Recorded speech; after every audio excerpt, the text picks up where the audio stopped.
Have a nice day and safe day to you all, and a very warm welcome to this channel.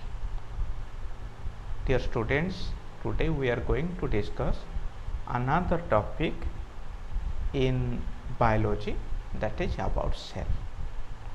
So in this video we will be discussing about the first part of cell, that is up to prokaryote and eukaryotic cell from the discovery of cell. When we find, if we see different kingdoms, there are about 8 kingdoms in which all living organisms are found. The 8 kingdoms are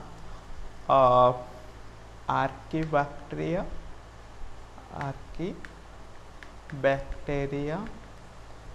Eubacteria, Protista, Chromista, Archaezoa,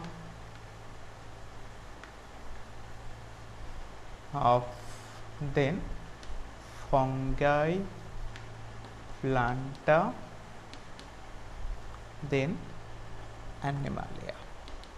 Okay, living organisms are included under these 8 kingdoms: Archaebacteria, Eubacteria and Protista.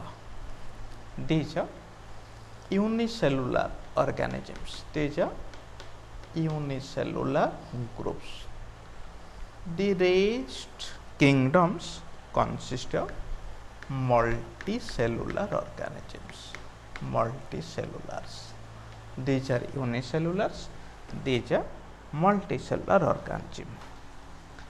A common characteristic among all these organisms is that these consist of cells. All the living organisms consist of cells. Cells found in all organisms. Okay, it is the basic characters among unicellular and multicellular organisms. In unicellular organisms, a single cell performs all the activities, while in multicellular organisms what happens? Different cells are associated with different type of activities. Suppose nutrition, respiration, excretion, locomotion, everything is regulated by different. So in all cases cells are found. The cells are the structural and functional unit of living organism.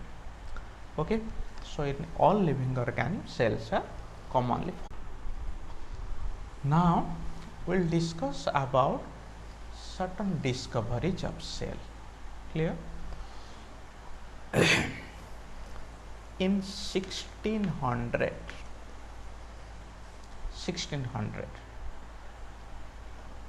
a scientist of Netherlands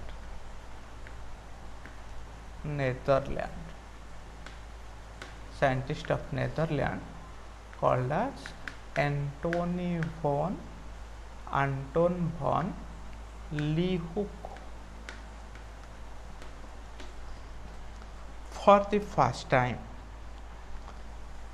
examined pond water. What he does? Examined pond water under microscope and also examined scum of teeth of man. In both these cases he found bacterial cell, bacteria. Okay, and he also carried another experiment to discover sperm cells, spermatozoa also viewed under microscope of Anton von Leeuwenhoek. Okay, so it was the matter of 1600. So A.V. Leeuwenhoek is the first man who viewed living cell for the first time. Okay, it is one of the important question. After F.E. Leeuwenhoek in 1665, Robert Hooke examined dead bottle cork under microscopic field and found a number of honeycomb-like structures within it. These chambers are called as cellula, in Greek word cellula, and later the word cell derived from it. So, Robert Hooke discovered this cell for the first time. Okay. So, in 1665 it was discovered by Robert Hooke. After discovery of cell, Robert Brown discovered the presence of nucleus inside cell, eukaryotic cell. Clear? So, it was the matter of discovery of cell and living organism. So, living cell first observed in 1600 by F.E. Leeuwenhoek. First saw living cell under microscopic field, but this cell was first discovered by Robert Hooke from the bottle cork plant. Okay. So, now we'll discuss in 1838. Okay, 1838, skeleton.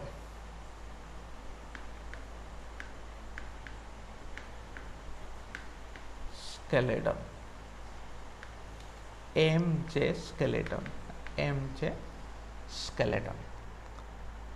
For the first time during his experiment described that all plant cells are made of cell. All plants are made of cells. Okay, and discussed about cell theory in plants.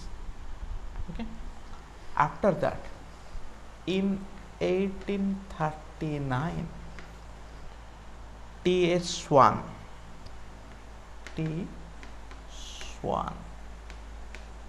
described the animal cells are made of cell. Animals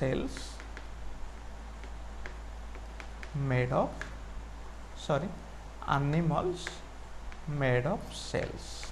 Okay, so the cell theory in an animal given by Swan. So, borrowing the fact discovered by Celadon, in 1939, Swan also described that animal cells have cell membrane. Animal cells have cell membrane around it, while the plants have outer cell wall. The cell wall absent in animals. This was the concept derived from the Celadon's concept by Swan. Okay. So, after that, completely the cell theory was discovered. Okay. After the concept of Celadon and Swan, detail about cell present in plants and animals have been discovered, which are enlisted in cell theory. So, after the experiment of Celadon and Swan, this cell theory described some facts. Okay, the first fact was all living organism consist of cell. Organism have cells. Okay. The second concept, the important concept of cell theory is the living cells are formed from pre-existing cells. Living cells arise from pre-existing cells. Okay, remember this concept was discovered from the concept of Rudolf Virchow. Rudolf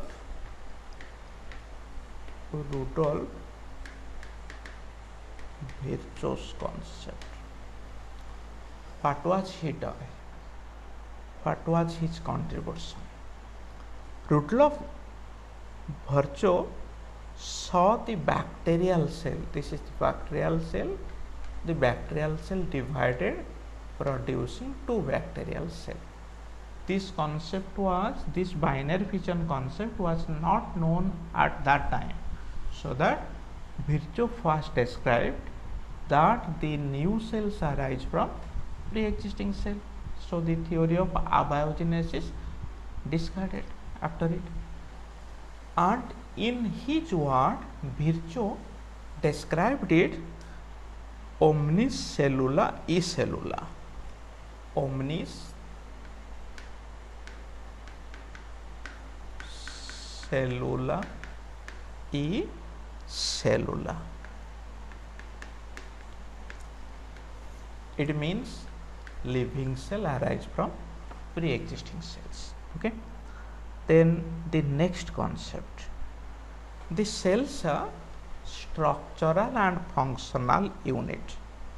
These are structural and functional unit of living organism. Functional units. Okay. The next concept of cell theory. The next concept is activity of living organism is equal to activity of all cells. Activity of living is equal to all cells activity. Clear? So the activities of all cells in our body is equal to body functions. Okay. Energy flow occurs inside cell. Energy flow occurs inside. Okay. This is another concept. Cells contain DNA found in chromosome. Cells have DNA. Okay. Cells have DNA which are present in chromosome. All cells have similar basic chemical composition. All cells have a basic chemical composition. Okay. So all these are included under cell theory. Okay. Now what are the importance of this cell theory? Remember, after finding out all these discoveries regarding cell theory, the basic important concepts are life exists in cells. Is not it true? All cells consist of life. Life continues from one to life from one to other generation, one to another generation. How it goes? How life passes from one to another generation? By cells. It is another important concept. All living originated from primitive cell. New cells from primitives. So the previous cells are primitive, they are not advanced. These primitive cells gradually evolve to produce new cells. These are the importance of cell theory. Okay. So after discovery of cell theory, we will discuss about the overview of cell. What are the general overview of cells? If we found in 1957, okay, Doherty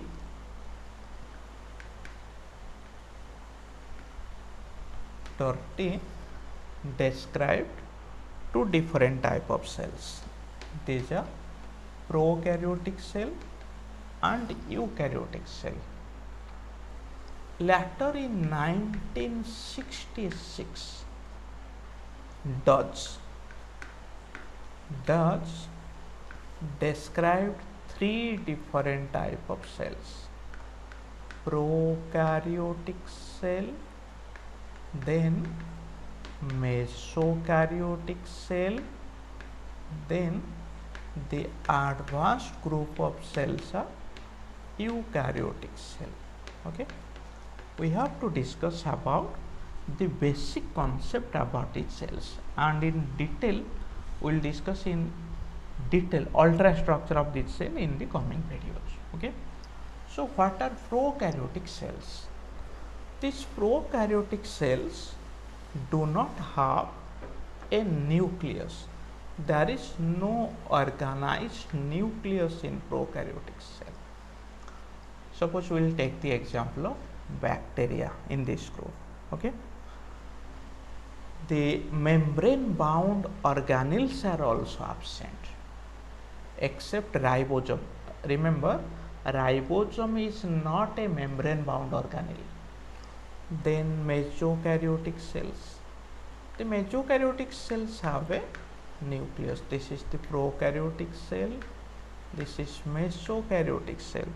Mesokaryotic cells have nucleus, but the chromosome contain acidic protein. Acidic protein in chromosome. It is the difference. And another difference is that there is no mitotic spindle formation takes place. No mitotic spindle. Mesokaryotic cell, no mitotic spindle formation occurs in it. During mitosis, no spindle fibers are not formed. Okay. If we take the example of mesokaryotic cell, some of the protozoa like Noctiluca, Ferritidium, these are. Then the most advanced cells are eukaryotic cells. What are example of eukaryotic cell? Let's see. The eukaryotic cell shows there is a distinct and organized nucleus. Eukaryotic cell, it consists of, these are acidic histones. Here basic histones are found, basic proteins.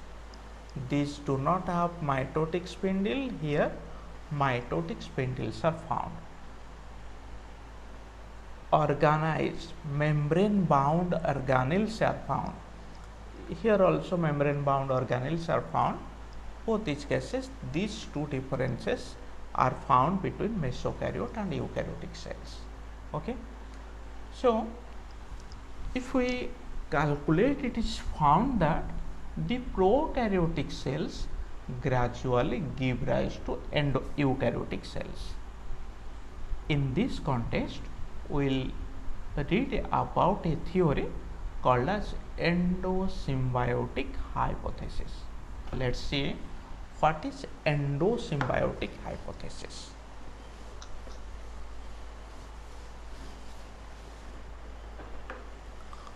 Endosymbiotic theory. What it describes? Remember, suppose this is a large cell. ये ना क्या होगा, एक large cell है, large cell. Okay, during this period there was no eukaryotic cell. Eukaryotic cell generated, इसके बाद eukaryotic cell का generation हुआ किसी प्रोसेस में, एंडोसिम्बायोटिक थ्योरी में। कैसे हुआ? एक छोटा सा सेल है, छोटा cell, this a small photosynthetic cell, photosynthetic cell. Sometimes these cells are taken by it. ये बड़ा सेल छोटा सेल को खा गया, क्या होगा?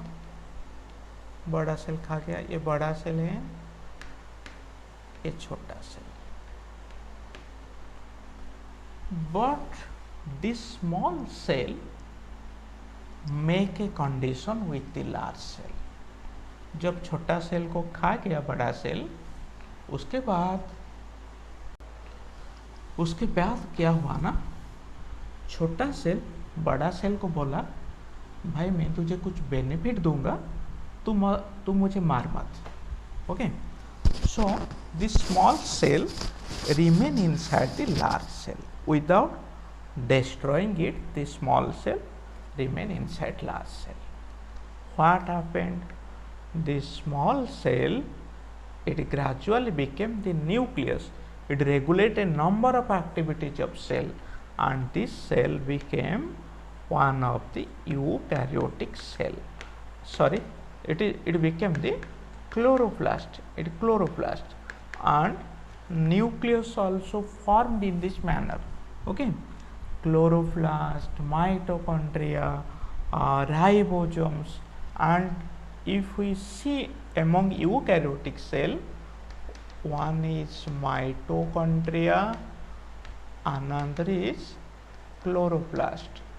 These have ribosome, DNA inside them, so these are called as semi-autonomous cell organelle. Clear? So due to endosymbiotic hypothesis, prokaryotic cell produces eukaryotic cell. So it is all about different type of cell from the discovery. In the forthcoming video, we will discuss detail about prokaryotic and eukaryotic cell. Okay, आज के लिए उतना ही।